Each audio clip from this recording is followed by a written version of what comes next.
Автомобили DeLorean сейчас известны только по фильмам «Назад в будущее». Но история этого бренда и его основателя сама по себе похожа на сценарий приключенческого фильма. Тут и неблагополучная семья, и головокружительная карьера в крупнейшей автомобильной компании мира, и скандальная известность, и разработка, без шуток, культового автомобиля. А в конце обвинение в контрабанде наркотиков, банкротство и смерть от инсульта в полном забвении. В свое время Джон DeLorean был в отрасли кем-то вроде Стива Джобса или Марка Цукерберга. Он сломал все привычные шаблоны и сделал попытку создать величайший спортивный автомобиль в истории. Попытка не удалась. Почему? Это мы сегодня попробуем выяснить. Джон Захария DeLorean родился в 1925 году в главном автомобильном центре Америки в Детройте. Родители его были бедными иммигрантами из бывшей Австро-Венгрии. Отец – этнический румын, так толком и не выучивший английский. Зато он беспробудно пил и бил жену и детей. Несмотря на это, Джон хорошо учился. Благодаря стараниям он сначала попал в школу для способных детей, а потом в главную кузницу кадров местного автопрома – технический университет Лоуренса с перерывом на мобилизацию в 1943. После войны DeLorean работал чертежником, чтобы помочь семье. Потом пошел доучиваться, а параллельно устроился в кузовную мастерскую Chrysler. Некоторое время он продавал страховые полисы, причем очень успешно. Но страховщика из Джона не вышло, он заскучал. И пошел работать по специальности в автоиндустрию на тот же Chrysler, но теперь уже инженером. Не прошло и года, как из Chrysler он перешел в Packard, получив выгодный персональный оффер. На новом месте он сразу зарекомендовал себя, сумев усовершенствовать паккардовскую автоматическую трансмиссию. Но денег у Packard было мало. Золотые годы этой марки пришлись на довоенную эпоху и давно прошли. В 1954-м DeLorean получил более выгодное предложение от General Motors. Ему предложили выбрать любое из 5 подразделений корпорации. И тут Джон всех удивил. Он пошел инженером в Pontiac, в самый проблемный бренд концерна. Послевоенный автопром был нацелен на молодежь, а консервативные Pontiac'и считались машинами для пожилых адвокатов. Джон взялся изменить этот образ. Он понимал, что покупатель 60-х захочет в первую очередь спортивных силуэтов и скорости. Его основным проектом в компании стал Pontiac GTO – двухдверный четырехместный автомобиль с мощнейшим мотором на 6,5 литров. Аббревиатура GTO позаимствована у Ferrari, и буква О в ней означает «амалогацию», то есть допуск к гонкам. Это был первый в истории muscle car, относительно недорогая гражданская машина с неприлично мощным двигателем. Идея оказалась новаторская, настолько, что конструкторам пришлось на свой страх и риск обходить внутрикорпоративные правила. GTO стал хитом и вскоре продавался сотнями тысяч штук. DeLorean фактически создал на рынке новую нишу. В 1964 году он повторил успех, убедив General Motors создать ответ фордовскому «Мустангу» Pontiac Firebird. В минимальной комплектации Firebird стоил $2500, чуть дороже семейной малолитражки. За эти деньги покупатель получал чудовищных размеров мотор, пригодный для уличных гонок, и силуэт настоящего спорткара. Все остальное, включая тормоза, шло в комплекте по остаточному принципу. Но зато теперь любой мог почувствовать себя Стивом Маккуином или Шоном Коннери за рулем красивой спортивной тачки. Талант инженера у DeLorean сочетался с чутьем опытного продажника. В 65-м, в 40 лет, он заслуженно стал самым молодым генеральным директором подразделения Pontiac в истории General Motors. В 1969-м директором Chevrolet, флагманского бренда GM. Руководя Chevrolet, Джон DeLorean укрепил на рынке позиции культового спорткара Chevrolet Camaro. Его редкие классические версии по сей день часто оказываются среди самых дорогих лотов на автомобильных аукционах. Найти те самые модели DeLorean-овской эпохи, разумеется, непросто. Но существует современная версия Chevrolet Camaro 5-го поколения. Она была выпущена в 2010 году как оммаж легендарному спорткару, но с современной начинкой. DeLorean вел себя как рок-звезда. У него были для этого все задатки. Высокий рост, эффектная внешность, огромная харизма. Он отпустил длинные волосы по моде тех лет, начал носить хорошие итальянские костюмы, полюбил дорогие часы, скупал спортивные машины и акции спортивных команд. и даже сделал пару пластических операций. Настоящая голливудская звезда. Кстати, в Голливуде он стал своим. Развелся с женой и крутил романы с актрисами и моделями. Ну, например, с девушкой Бонда Урсулой Андрес. Закончилось все женитьбой. Сначала на актрисе, а потом на супермодели. Причем обе были в 2 раза моложе Делориана. В 1972 он стал вице-президентом GM и тут же начал критиковать общую стратегию компании за медлительность и слабый маркетинг.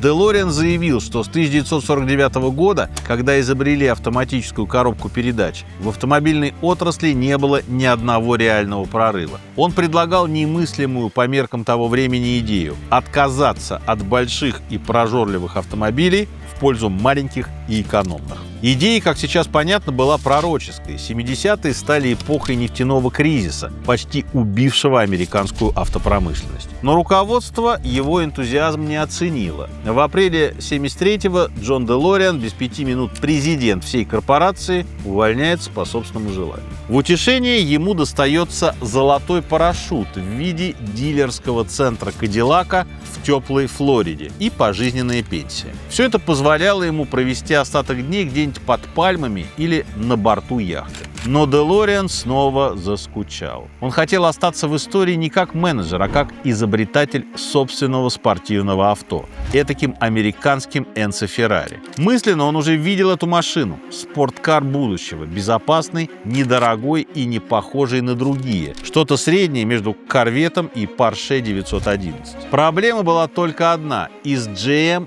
Делориан уходил под обязательство больше никогда не работать в автомобильном бизнесе. После анонса собственного проекта он лишился выплат и решил отомстить. И вскоре выпустил скандальную книгу «General Motors в истинном свете», где раскрыл всю внутреннюю кухню концерна. Месть удалась, но корпорация этого демарша не забыла и затаила ненависть. Делориану было наплевать. В 1975-м он торжественно основал в Детройте компанию, которую скромно назвал в честь самого себя. За следующие 2 года был создан опытный образец. Для работы над ним Делориан привлек итальянского дизайнера Джорджетто Джуджара, автора множества культовых дизайнов, включая, например, первый Гольф. Джуджара на кого только не работал. Феррари, Мазератти, Альфа-Ромео, Лотус.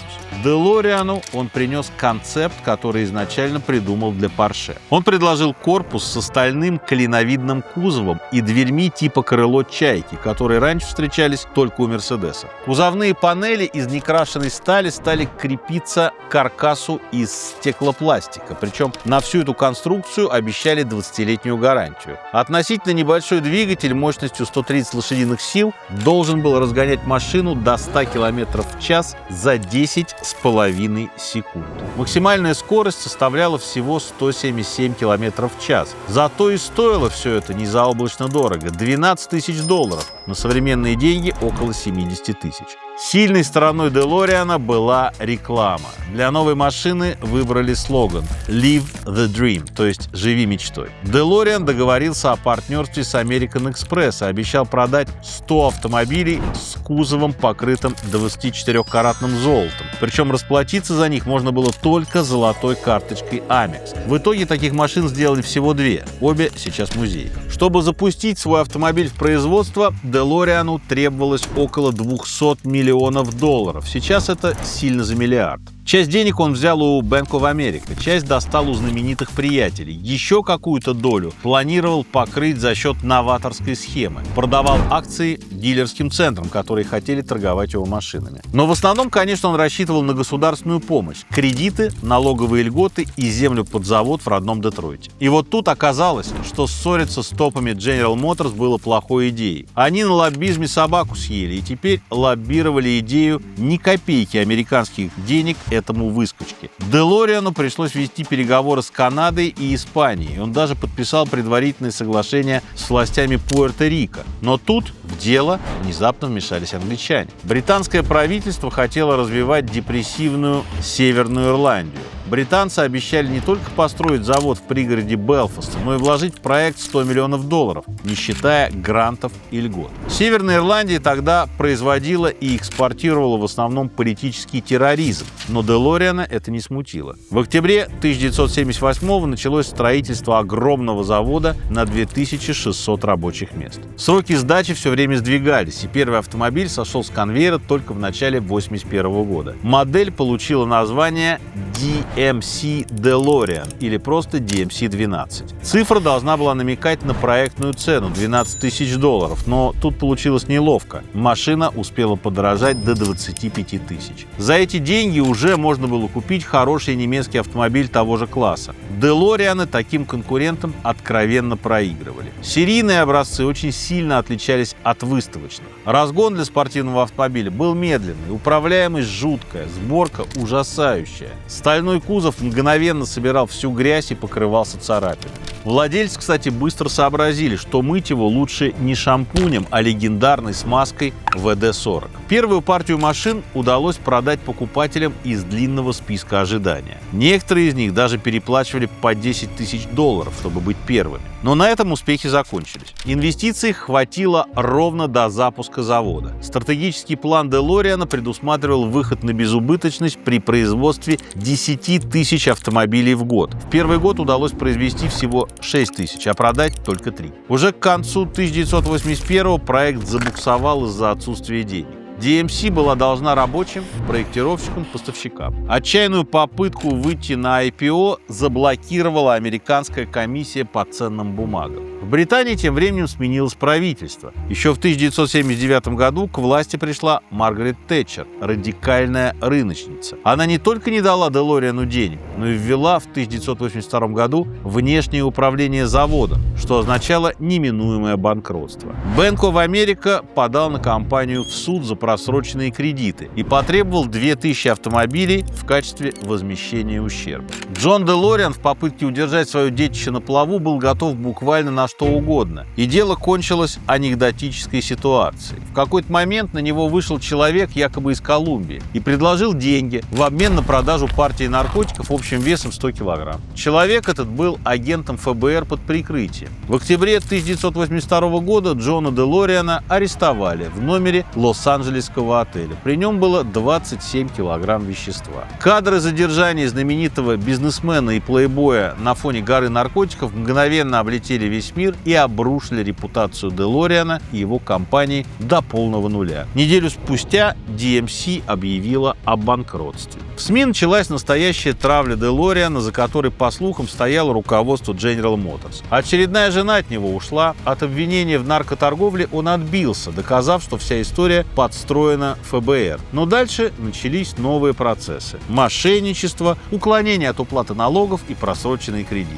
Делориан отказался от публичной жизни и безвылазно сидел на своем ранчо в Нью-Джерси. По иронии, в самый разгар судов судьба подбросила ему шанс, которым он уже не мог воспользоваться. В 1985-м на экраны вышла первая часть фильма «Назад в будущее». Автомобиль Делориана фигурировал там как машина времени. Причем выбрал его сам режиссер Роберт Земекис. Кино стало суперхитом, но это не спасло ни погибшую марку, ни ее создателей. Из 9000 DMC до нашего времени дошло около 6. Сейчас это коллекционная вещь. Такая машина в приличном состоянии может стоить до $100 тысяч. В 2017 году новые владельцы бренда даже объявили, что хотят возобновить производство. На их сайте до сих пор можно увидеть красивый электрический концепт, но на дорогах он с тех пор так и не появился. Ну а самого Джона Делориана еще в 1999 году признали банкротом. Раньше ему пришлось продать. Новым владельцем стал Дональд Трамп, открывший там гольф-клуб. Джон прожил после этого еще 6 лет и умер в 2005 году. Как заметил однажды по другому поводу Фрэнсис Скотт Фицджеральд, жизнь американца – это пьеса, в которой второго акта не бывает.